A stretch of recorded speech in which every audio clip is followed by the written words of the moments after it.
Hello प्यारे भाइयों और बहनों, आपका मेहर टीचिंग में स्वागत है। आज हम पढ़ेंगे सेकंड ग्रेड में जो लोक प्रशासन है उसका जो टॉपिक है समन्वय का सिद्धांत, इंग्लिश में कहते हैं कोऑर्डिनेशन।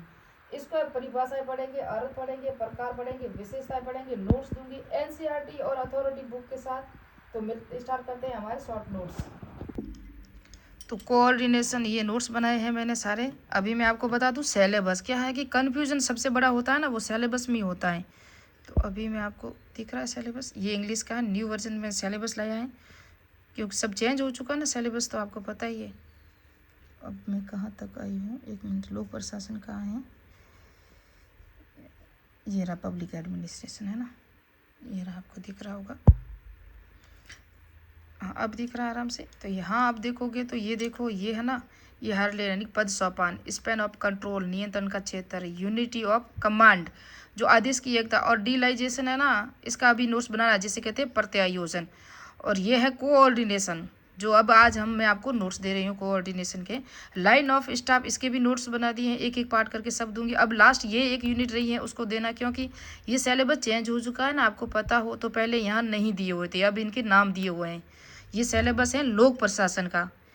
ये देखो, ये पूरा का पूरा चेंज हुआ, आपने देखा ही होगा। ये 2012 वाला आया है, 2000 रोजगार वाला, अभी ये चेंज हो गया ना। तो ये लोक प्रशासन का जो सिलेबस है, जो न्यू सिलेबस है, उसके अकॉर्डिंग मैं आपको बता रही हूँ और सारे पढ़ा रही हूँ। तो इसमें से हमारा ये अलग से मैंने पूरी प्ले लिस्ट बनाई हुई है मेहर टीचिंग चैनल पर। तो स्टार्ट करते हैं कोऑर्डिनेशन, और जल्दी से इसके सारे नोट्स दे दूँ। सबसे सामान्य भाषा में अगर हम समन्वय देखें तो चाहे क्या आप विद्यालय देख सकते हो, चाहे हॉस्पिटल देख सकते हो, चाहे पुलिस प्रशासन देखो, या पूरा केंद्र सरकार या राज्य सरकार देखो, सब के अंदर जितने भी कर्मचारी वर्ग होते हैं उनके अंदर समन्वय करके चलेंगे तो हम लक्ष्यों को आराम से पा सकते हैं। अगर मनमुटाव, विरोधाभास की स्थिति रहती है तो हम लक्ष्यों को नहीं पा सकते। ये है समन्वय। जहाँ तक जितने भी सिद्धांत हैं हम पढ़ते हैं ना, जैसे कि हमने पद सोपान का पढ़ा, हमने नियंत्रण यानी कि कंट्रोल का सिद्धांत जो भी पढ़ा, नियंत्रण का सिद्धांत पढ़ा, और हमने ये तीसरा पॉइंट है हमारा समन्वय। इन सब के नोट्स मैंने आपको, आदेश की एकता का सिद्धांत भी पढ़ा। ये सभी मैंने आपको नोट्स दिए हैं, और समन्वय का आज दे दूंगी, बाद में वो भी दे दूंगी। ये सभी संगठन कह दो, लोक प्रशासन कह दो, केंद्र सरकार कह दो, राज्य सरकार कह दो, या छोटी चाहे संस्था हो चाहे बड़ा सा संगठन हो, सब जगह ये इन्हीं के सिद्धांतों पर यह कार्य करता है। ये सब होंगे तभी आप मिलजुल कर अपने लक्ष्य को प्राप्त कर सकते हो और अपने उद्देश्यों की प्राप्ति कर सकते हो। चाहे आदेश एक होता कि आदेश का जो हेनरी फेयल ने परिभाषा वगैरह दी थी वो पढ़ाया मैंने। पद सोपान का सिद्धांत, चाहे उच्च पद हो चाहे निम्न पद हो, जहाँ राष्ट्रपति राज्यपाल भी होते हैं तो वह उसके निम्न स्तर पर भी होते हैं, जो जिला कलेक्टर वगैरह होते हैं जिला लेवल पर, है ना, उस तरह से। तो स्टार्ट करते हैं इसके अर्थ और परिभाषाएं। किसी भी संगठन की विभिन्न गतिविधियों में तालमेल को बिठाना, यानी कि सबको साथ लेके चलना, ये क्या होता है? समन्वय। हेनरी फ्योल की परिभाषा है किसी संगठन में सभी क्रियाओं में समरसता स्थापित करना ताकि कार्य सुविधाजनक और सफलतापूर्वक हो। जो भी कार्य हम ले रहे हैं ना उसको जल्दी से और बिना कठिनाई के इसको पूरा कर सकें, ये कह रहे हैं हेनरी फ्योल। सेक्लर हडसन ने समन्वय कार्य के विभिन्न हिस्सों के बीच में तालमेल स्थापित करने की महत्वपूर्ण गतिविधि बताया। ये सभी आरबीएससी की बुक हो चाहे एनसीईआरटी की बुक हो, परिभाषाएं सेम रहती हैं, टॉपिक भी सेम रहता है।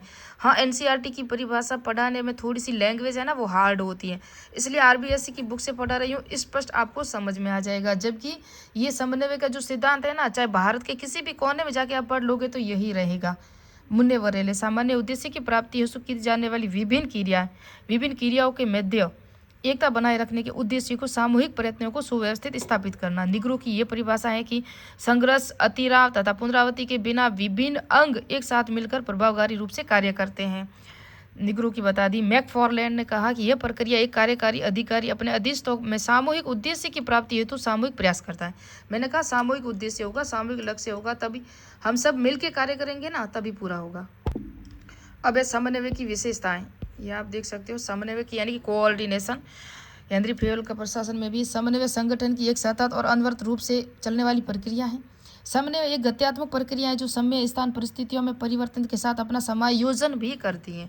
हम सब समन्वय करते हैं ना, जहाँ कहीं जाते हैं, समाज हो, परिवार हो, जहाँ भी समन्वय है कि साथ मिल के कार्य करना, उनके साथ ही मिलना और सहयोग की भावना तो ऐसा नहीं, लेकिन समन्वय यानी कि साथ मिलकर जो भी लक्ष्य उद्देश्य होते हैं उसको प्राप्ति करना या कुछ कार्यों को पूरा करना।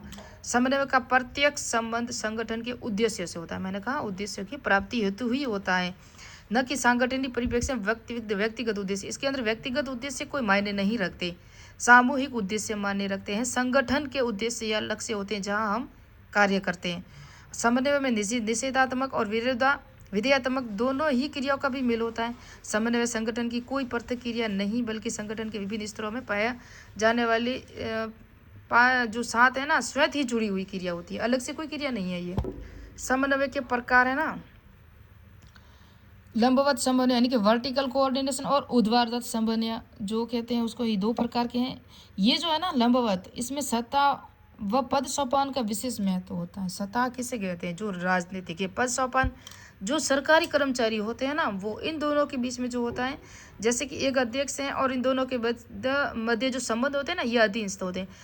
जो पद में बड़ा होता है वो बड़ा अधिकारी होता है, अधीनस्थ जो उनके नीचे कार्य करने वाले। इन दोनों के संबंधों की व्याख्या करना ही क्या है? ये होता है लंबवत, यानी कि सभी निम्न कर्मचारी आ जाते हैं, इसके अंदर अध्यक्ष आ जाता है, अधीनस्थ आ जाते हैं, इन सब के बीच में संबंध स्थापित करना लंबवत यानी कि वर्टिकल समन्वय कहलाता है। क्षैतिज समन्वय वो होता है इस समतल प्रकार का समन्वय, इसमें सभी समान अधिकारी वर्ग समान स्तर पर स्वतंत्र ही समन्वय स्थापित कर लेते हैं। यानी कि चाहे बड़ा हो, यहाँ होता है ना, ये भेदभाव होता है, यहाँ उच्च और निम्न में भेद किया जाता है। दोनों के बीच में कोशिश की जाती है निम्न स्तर और ये दोनों ही, ये जैसे कि अध्यक्ष हैं, अब आप किसी संगठन या किसी कार्यालय में गए, वहाँ अध्यक्ष उपस्थित नहीं है, तो आप अपना कार्य किसे समझाओगे? जहाँ वहाँ असिस्टेंट होता है ना, उसका जो सेक्रेटरी होता है उसको बताओगे। कई बार ये अध्यक्ष वहाँ मौजूद नहीं रहते, वो सेक्रेटरी होती है, वही कार्य करती है, हम उसको समझाएंगे और इन दोनों के बीच में तालमेल बना रहता है, वो होता है लंबवत होता है। क्षैतिज यानी कि सब एक समान में, यहाँ कोई अधिक नहीं, ये भी आया उसने भी कार्य कर लिया, ये अध्यक्ष जी आए उन्होंने भी कार्य कर लिया। वहाँ जो लंबवत होता है वहाँ बड़ा अधिकारी कह के जाता है तभी वो करता है, लेकिन क्षैतिज में क्या होता है, सब साथ में ही, कोई भी आएगा वो कार्य कर लेगा और एक दूसरे की भावनाओं को समझा जाता है। संगठन की विविध इकाइयों के मध्य किया जाने वाला कर्मचारियों के मध्य होता है, बाह्य तत्वों को सम्मिलित नहीं होता है। ये एक संगठन के अंदर ही होता है, जो कंपनी है, विद्यालय है, वही है, बाहर कोई समन्वय वगैरह नहीं होता। आपकी इच्छा हो तो बोलो, नहीं तो नहीं बोलो। आप अपने विद्यालय या कार्यस्थल पर हो तो सब मिलकर बातें कर सकते हो। ये है बाह्य समन्वय। जब कभी समन्वय जनमत, राजनीतिक दल जितने भी होते हैं ना, राजनीतिक पॉलिटिक जो व्यक्तिगत समस्याओं द्वारा प्रभावित होता है उसे बाह्य समन्वय कहते हैं। जो सत्ता द्वारा वगैरह जो भी होती है, बाह्य यानी कि राजनीति से जुड़े हुए जो भी होता है, वहाँ आपको एक नेता जनता के साथ समन्वय स्थापित करके चलता है ना, तभी उसको जीत मिलती है। ये हो गया बाह्य समन्वय। समन्वय की आवश्यकता और महत्व संघर्ष और झगड़ों को दूर करने के लिए, सहयोग की भावना को विकसित करने के लिए, कार्यों की पुनरावृत्ति यानी कि एक कार्य को बार बार न किया जाए। हम जिस कार्य के लिए जिस कार्यालय में जा रहे हैं ना, अगर वहाँ अध्यक्ष नहीं है तो वहाँ सेक्रेटरी वगैरह है तो वो भी हमारे कार्य को कर ले तो अच्छी बात है, हो जाता है कार्य, तो समन्वय बना रहता है। अगर वो नहीं करे तो क्या होगा? कार्य की पुनरावृत्ति होगी, फिर ये विरोधाभास हो जाएगा। इसलिए पुनरावृत्ति को रोकना है समन्वय के यानी कि साधनों के उपयोग से। साधनों का दुरुपयोग को रोकना, कार्यों में क्रमबद्धता लाने के लिए। उसके बाद है समन्वय के साधन औपचारिक और अनौपचारिक।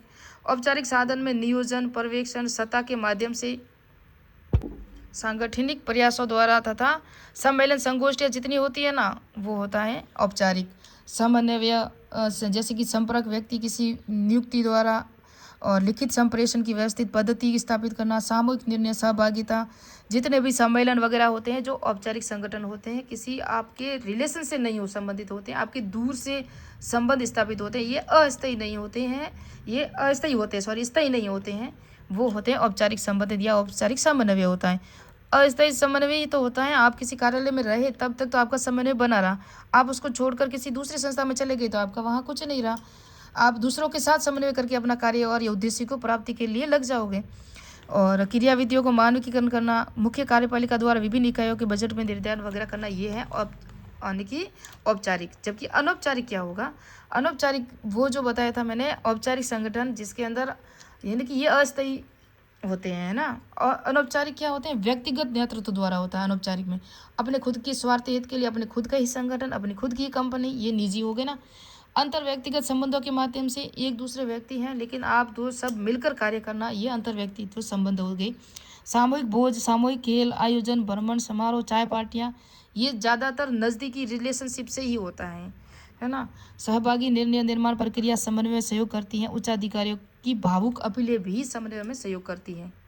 तो ये था समन्वय, जिसके सारे नोट्स मैंने दिए हैं और नेक्स्ट में पीडीएफ भी दी थी आरबीएससी की बुक के अनुसार। अब ये सूत्र स्टाप अभिकरण ये पढ़ेंगे नेक्स्ट पार्ट में, और इसके बाद एक और सिद्धांत रह जाएगा, वो पढ़ेंगे जिसे प्रत्यायोजन का सिद्धांत कहते हैं। वो नेक्स्ट पार्ट में, 2 पार्ट में हमारी ये यूनिट जो सेकंड है पूरी हो जाएगी। तो मिलते हैं नेक्स्ट पार्ट में, नेक्स्ट वीडियो में। मेरे चैनल को सब्सक्राइब कीजिए, लाइक कीजिए, कमेंट कीजिए।